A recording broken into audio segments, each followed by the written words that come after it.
Well, welcome. Modern cars. I don't know. I kind of cringe when I think about new cars these days. And I kind of almost dreaded buying them. Well, I shouldn't say that. I was looking forward to buying a new car. And when I first started test driving new cars with the screens in them, as standard now, every test drive had a problem, some sort of technical glitch.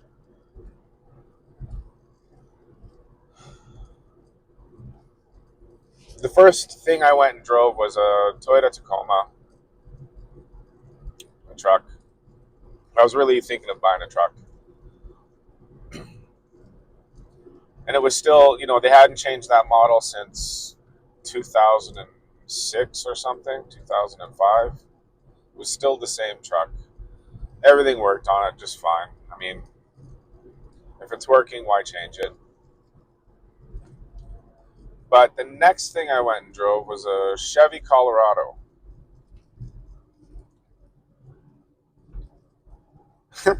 And it had this silly button in it where it wound down all the windows at once. Not sure what that feature's for, but the truck it was the off-road package and lift kit and all of that. But when I got in with the salesman, he's like, "Oh, here's the feature of this car. Hit this button, all the windows roll down." I hit it, all the windows rolled down. Then I go to the side console here to try to roll the windows back up again, and they wouldn't work. You had to go around the vehicle and do up each window individually. I'm like,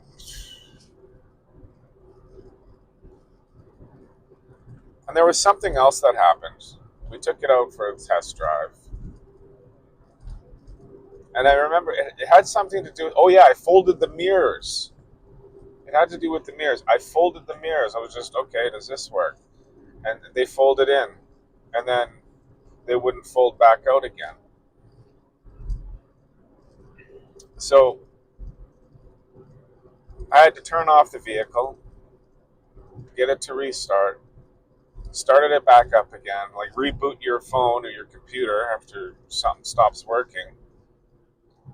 Where am I here? There we go.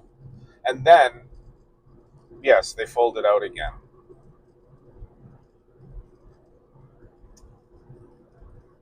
Next, what happened?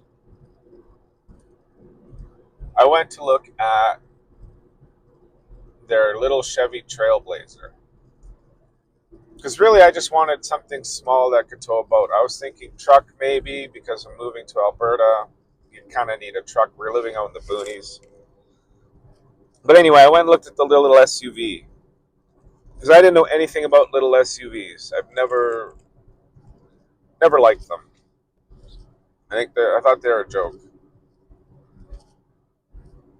An expensive joke, in every sense of the word.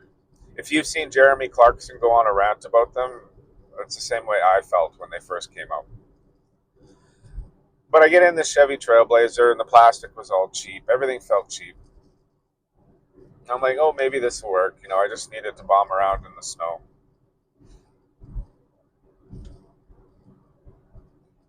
And I was out with the salesman. We're driving around, and the screen shut off partway through the drive. And I'm like, okay. Just pull over, stop the car, reboot the whole system. The screen was working again. What else did I look at? It didn't matter. Everything that I got into had some weird technical glitch that happened. I don't know if it was the software. I don't know if, the wiring maybe. I don't know. I don't know. When I went to go buy my Hornet, I went there to buy they had a black one, 8-ball with a track pack. I've mentioned this before, but they couldn't get it started. They had broken a wheel during transport, and why is this guy turning? So yeah, they broke a wheel during transport. And the brake or something like that from strapping it down.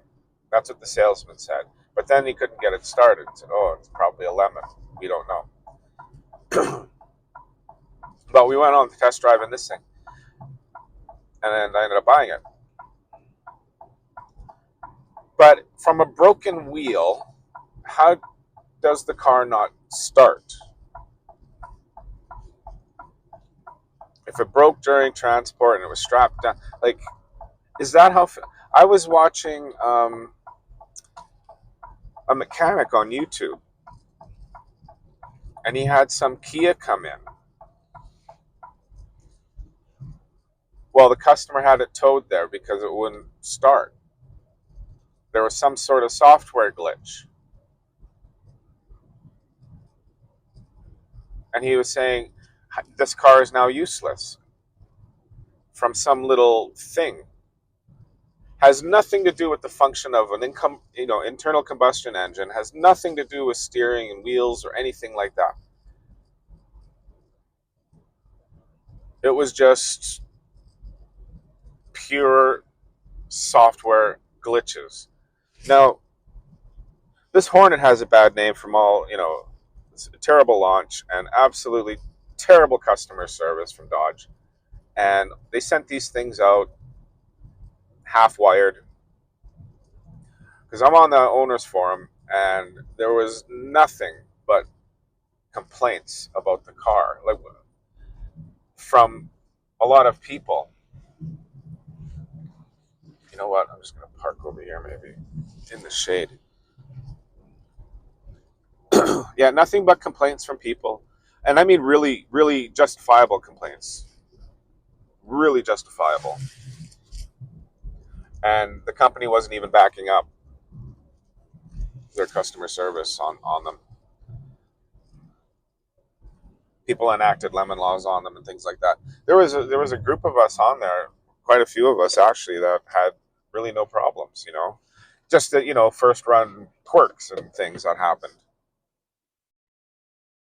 Stuff gets missed. One guy had double start buttons because on the Alpha, the engine off button, oh sorry, no, the sport button is a start button, and this one was the sport button, but he ended up with two sport buttons. I think that's what it was. Stuff like that. Not a big deal.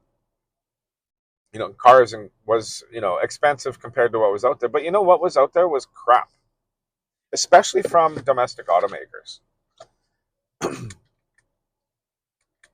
This is a domestic car. It's a Dodge,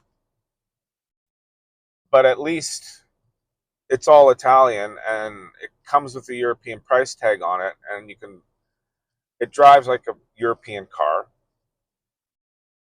The price justifies itself. When I was looking at that Trailblazer and he's asking like 40 grand for this thing, and I'm like, dude, I don't even want to pay 20 for this. This is so cheap. I don't know. It was just abysmal. And then the other cars out there, like the Ford Escape.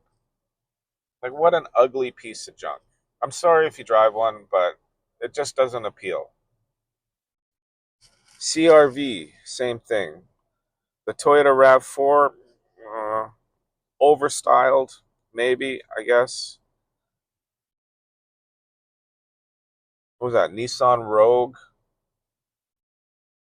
Still, I don't know. All these cars look blah.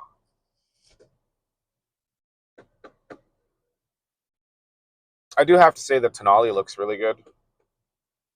I didn't know about the Tonale until like I was going to the dealership. I think I texted a buddy and asked him, "What's what's the Hornet?" I'm gonna go down and look at a Cherokee, but they got this Hornet. They don't have pictures of it. I've never seen one. What is it? He goes, "Oh, it's a rebadged Alpha." So I quickly Googled it the night before, and oh yeah, it's got different styling, different body panels, basically. The interior is a little bit different. Otherwise, it's all the same. And when I drove it, it completely felt and drove like a European car. And that's what kind of why I bought it. But I mean, these price tags on these cars, I don't know, did not justify what you were buying.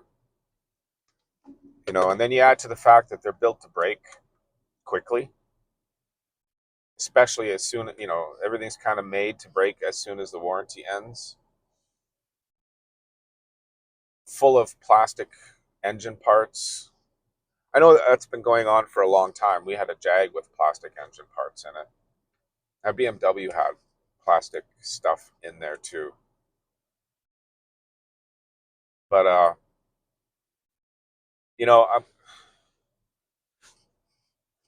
we're paying for overpriced vehicles, and we're not getting quality vehicles anymore. We're not, and it's not car people who have pushed that. I think it's non-car people because these screens,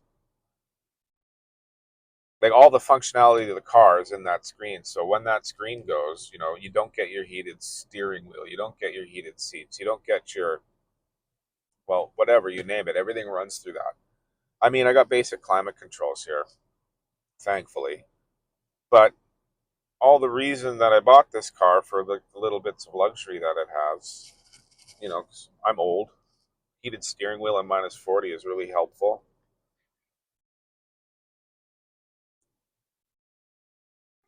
I sit in here and I'm like, my old BMW was way more, way more set up better.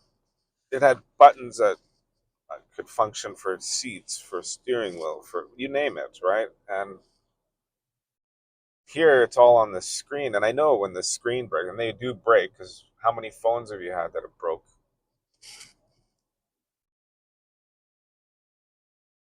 Yeah, modern cars. I wanted to be excited to go out to be able to buy a new car, and after seeing what was out there, I was kind of felt let down.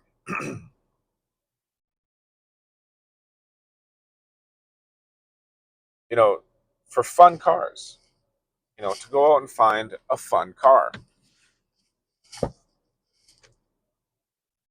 but not just that, a decent car.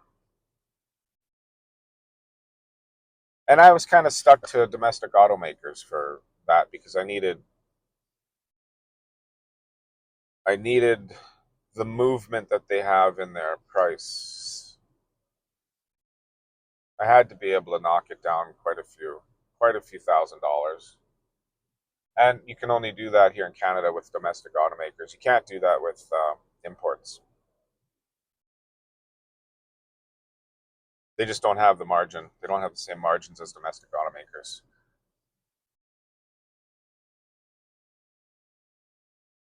And that's another thing. Like I don't know. I spent time looking around at dealerships and walking through,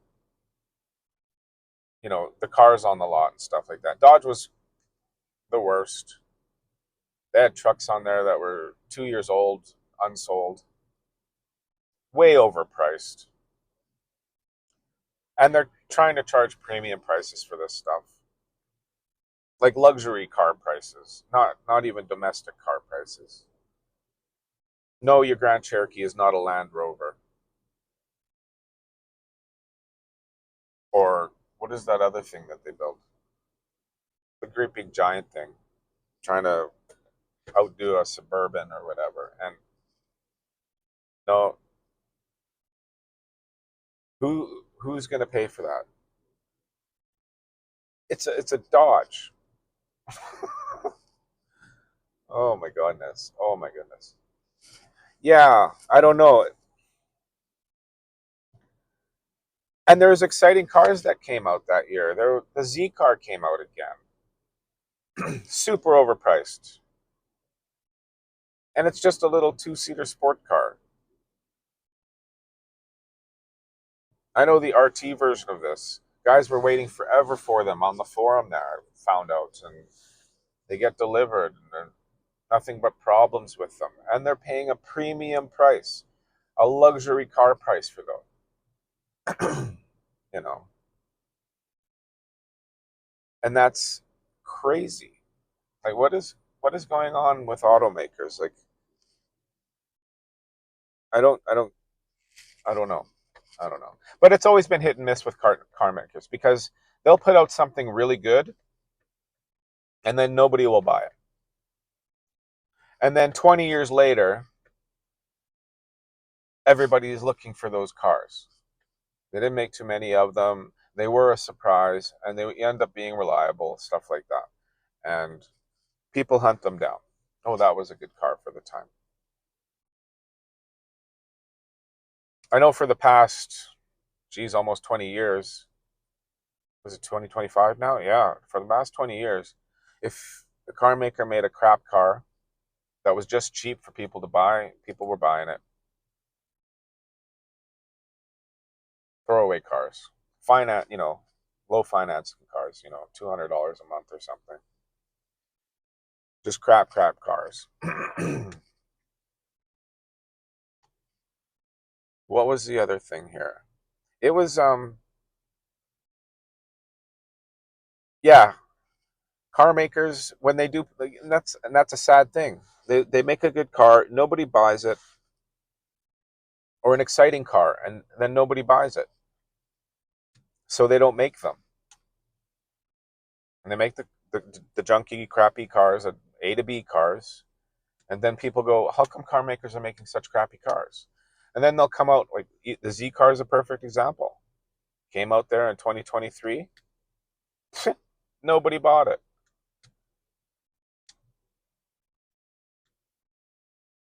15 years from now, 10, 15 years from now, people are going to go, "Oh, find a Z car. They're probably really good.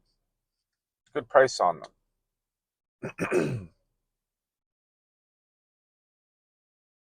I don't know what it is. Like when you walk up to your car, do you like, "Ooh, I can't wait to drive this"? When you think about your car, you go, "Ooh, I can't wait to get in there and go shopping in it." When you look at it, you're like, "Ooh, that's a good looking car." You know, we had a Toyota Camry. The thing looked like a stock car, and it was just the base model. How they restyled it and everything, it was in red, and it was a beautiful looking car. Nice to drive, amazing on gas, unbeatable on gas. But the thing is that yeah, that's a good looking car. Every time you walk up the driveway and it's parked there, it's like, ooh, yes.